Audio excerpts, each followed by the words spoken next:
Feedback নিয়ে প্রচুর প্রচুর আলোচনা, প্রচুর ঝগড়া নিজেদের মধ্যে, কলিগসদের মধ্যে কথা কাটাকাটি, একে অপরকে তির্যক মন্তব্য এগুলো হচ্ছে। এবং ফিডব্যাক করা উচিত কি না একটা প্রশ্নের যে সাপোর্টিং লজিকটাকে নিয়ে একটা নিজেদের মধ্যে কলহ তৈরি হচ্ছে। এখানে আমি বলবো সবার আগে একটা জিনিস মাথায় রাখতে হবে, ফিডব্যাক কে দেবে? একজন ক্যান্ডিডেট দেবে। সেই ক্যান্ডিডেট যখন ফিডব্যাক দেবে তখন সেই ফিডব্যাকের সাথে ক্যান্ডিডেটের নাম, রোল নাম্বার সব দিতে হয়। আর যদি যদি কোনো ক্যান্ডিডেট ফিডব্যাক দিতে চায়, সেহেতু সেই ক্ষেত্রে সেই ক্যান্ডিডেটের ফিডব্যাক দেওয়ার পরে তার যে সাপোর্টিং লজিক বা সাপোর্টিং যে ইনফরমেশান দিতে হয় সেটাও তাকে দিতে হবে। তো প্রথমত যখন কোনো ক্যান্ডিডেট ফিডব্যাক যদি দেয়, যখন দেবে তখন তাকে যে লজিকটা দিতে হবে, সেই লজিকটা সেই ক্যান্ডিডেট কী করছে বা তোমাদের মধ্যে সবার মধ্যে দেখছি সেই লজিকটাকে অন্যদের দ্বারা জাস্টিফাই করানোর একটা প্রয়াস হচ্ছে, এবং যার ফলে জিনিসটা কী হচ্ছে, নিজেদের মধ্যে একটা সমস্যা হচ্ছে। তো এটা করে আলটিমেটলি কিছু লাভ নেই। একটা ক্যান্ডিডেট একটা ফিডব্যাক দিতেই পারে, সে নিজের মতো করে, তার কাছে যে রেফারেন্স রয়েছে সে সেটা দিয়ে দেবে, ডিপার্টমেন্ট বুঝে নেবে সেটা কতটা ঠিক বা ভুল। এখন অন্য ক্যান্ডিডেট ঠিক বললেই সেটা ঠিক বা ভুল বললেই সেটা ভুল, সেটা তো কিছু হবে না, তাই তো? তো নিজেদের মধ্যে একদমই এটা করা যাবে না। ফিডব্যাক কেউ দিতেই পারে, নাও দিতে পারে, তার ব্যক্তিগত স্বাধীনতা। আবার এমনও নয় যে ফিডব্যাক আমি প্রচুর পরিমাণে দিলে একটা সঠিক প্রশ্ন কখনো ভুল অ্যান্সার ঠিক হয়ে গেল বা ঠিক অ্যান্সার ভুল হয়ে গেল, এরকম না।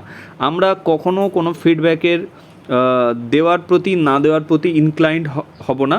আমরা নিজেদের প্রত্যেককে তাদের নিজেদের চিন্তার ওপরে সিদ্ধান্ত নিতে বলবো। তোমাদের যেটা ভালো মনে হয় সেটা করবে, কোনো ব্যাপার নেই। একটা প্রশ্ন নিয়ে 1000 জন ফিডব্যাক দিলেও সেই প্রশ্নটা যদি সঠিক হয় তো সেটা ভুল হবে না। আবার একটা প্রশ্নে যদি একটাও ফিডব্যাক পড়ে, সেই প্রশ্নটা যদি ভুল হয় সেটা ঠিক হবে। মোদ্দা কথা এটা। তো ফিডব্যাক নিয়ে কখনো নিজেদের মধ্যে সমস্যা করো না, খুব শান্তভাবে চিন্তা ভাবনা করে ফিডব্যাক দাও। ফিডব্যাক দিতে চাইলে দিতেই পারো, কারো কোনো সমস্যা নেই। না দিতে চাইলে নাও দিতে পারো, সেটাতেও কোনো সমস্যা নেই। এটা it's all up to you.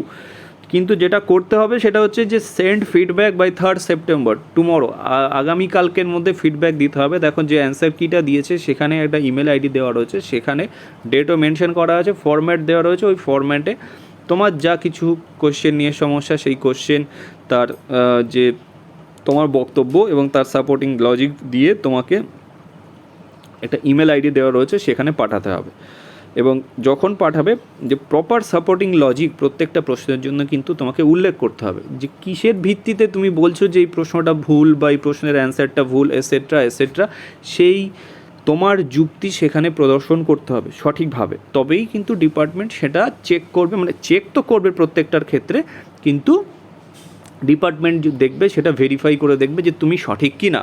আর যেটা করা যাবে না বা করতে নিষেধ করা হতে পারে, এখন আমি কাউকে বা আমরা কাউকে কিছু নিষেধ করতে পারি না। আমরা একটা মতামত প্রদর্শন করতে পারি যে একটা প্রশ্নের জন্য দেখা যাচ্ছে যে একটা ডিভিশনে 100 জনের একটা গ্রুপ রয়েছে বা 50 জনের একটা গ্রুপ রয়েছে বা 10 জন বন্ধু রয়েছে, কলিগস।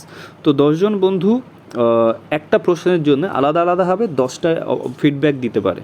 তো দিতে পারে, এখানে না দেওয়ার কোনো ব্যাপার নেই, তার ইন্ডিভিজুয়াল যে স্বাধীনতা থেকে সে করতেই পারে। কিন্তু এই 10টা ফিডব্যাক দেওয়ার জায়গায় যদি সেই 10 জন মিলে একটাই ফিডব্যাক দেয়, তাতেও কিন্তু রেজাল্ট সেমই হবে। তো আলটিমেটলি কী হবে, ফিডব্যাক যত বাড়বে তত টাইমটা বাড়বে তোমাদের রেজাল্ট বেরোনোর জন্য, যেটা গতবার হয়েছিল। তো এটা একটু খেয়াল রাখবে ফিডব্যাকের ক্ষেত্রে। আর একটা ব্যাপার যেটা আমি আগেই বললাম, যে নিজেদের কলিগস এবং ফ্রেন্ড তাদের সাথে ঝগড়া ঝামেলা এগুলো করার দরকার নেই।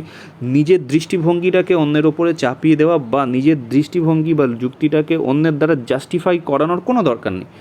যার যেটা ভালো মনে হয় সে করবে, একদম লাউড অ্যান্ড ক্লিয়ার, ঠিক আছে? তোমার যদি মনে হয় 1+1 2 হচ্ছে, তো 1+1 2ই হবে। আবার তোমার যদি মনে হয় 1+1 3 হচ্ছে, যদি তুমি সেটা প্রুফ করতে পারো, সেটা তুমি প্রুফ করে দাও।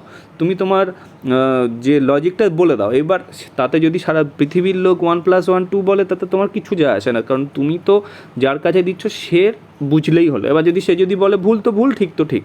ওকে, তো ফিডব্যাক নিয়ে আর কোনো প্রশ্ন আমার মনে হয় থাকছে না। তো এই ফিডব্যাকের আলোচনা এখানেই কমপ্লিট হচ্ছে।